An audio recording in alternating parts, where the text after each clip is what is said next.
In the early 1990s, Los Angeles was a city under strain. Crime rates were high, neighborhoods in South and Southwest LA faced poverty and violence, and trust in law enforcement was fragile.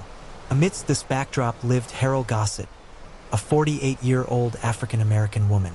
She was unemployed at the time, living in a modest home with her adult sons. Neighbors described her as quiet, private, and somewhat reserved. Her world seemed to revolve around family, home, and routine. On the morning of November 28, 1992, Heryle left her house at 10 a.m., driving her 1973 two-door Toyota Celica. Where she was going that day remains unknown. She was never seen alive again. At first, Heryle's disappearance drew little public attention. Missing persons cases in Los Angeles were not uncommon, and many were dismissed as voluntary disappearances. But then the horror surfaced. On December 7, 1992, a human arm washed ashore on a Southern California beach. The discovery was grotesque, shocking even to investigators accustomed to violent crime. A day later, December 8th, another arm appeared, this time near Marina Del Rey, just 10 minutes up the coast from the first location. Both arms were identified as belonging to Heryle Gossett. The case was no longer a quiet missing person report. It had transformed into a nightmare, raising disturbing questions. Where was the rest of her body? Who was responsible? And why? The investigation was hampered from the beginning. LAPD and the Coast Guard worked together to search the coastline, but strong tides and lack of leads quickly complicated the case.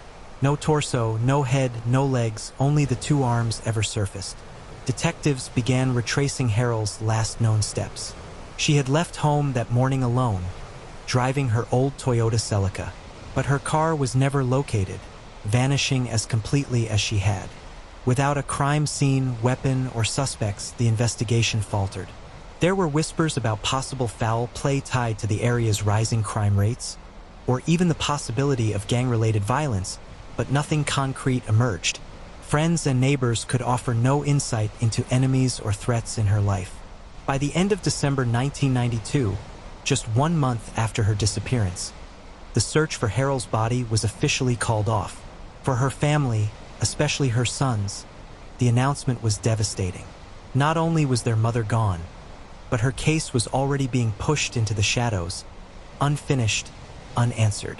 The most painful part of Heryle Gossett's story is how little is known about a possible motive. Was she targeted by someone she knew? Randomly attacked? Could her disappearance have been linked to robbery, domestic conflict, or something darker and more organized? Detectives couldn't say. With so little evidence, every theory was speculation. But the brutality of her death, the dismemberment, the disposal of her body in the ocean, suggests something deeply violent and personal. It was not the act of someone careless.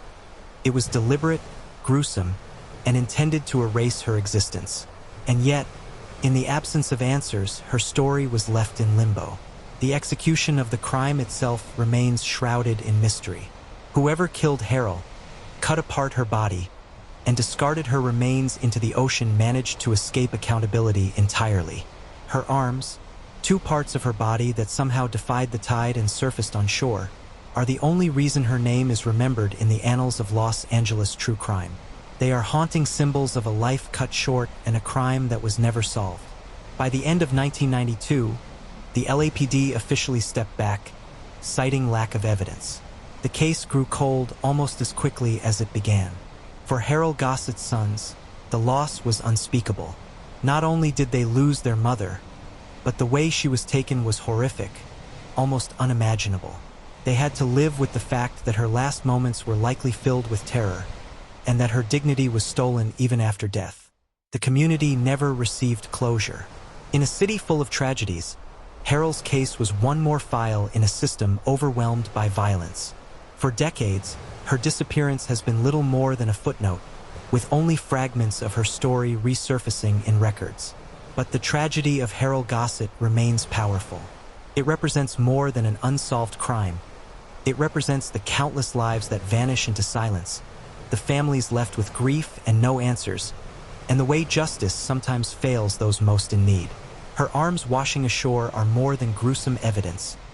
They are a reminder of the humanity behind the headlines, a mother who deserved more than to be forgotten. The case of Heryle Gossett is unsolved, unfinished, and unbearably tragic. A woman who left her home one November morning simply disappeared, leaving behind only 2 haunting clues on the beaches of Los Angeles. The unanswered questions remain. Who killed Heryle? Why was she targeted? And where is the rest of her story? Until those questions are answered, the mystery of Heryle Gossett lingers as one of Los Angeles's most unsettling unsolved crimes.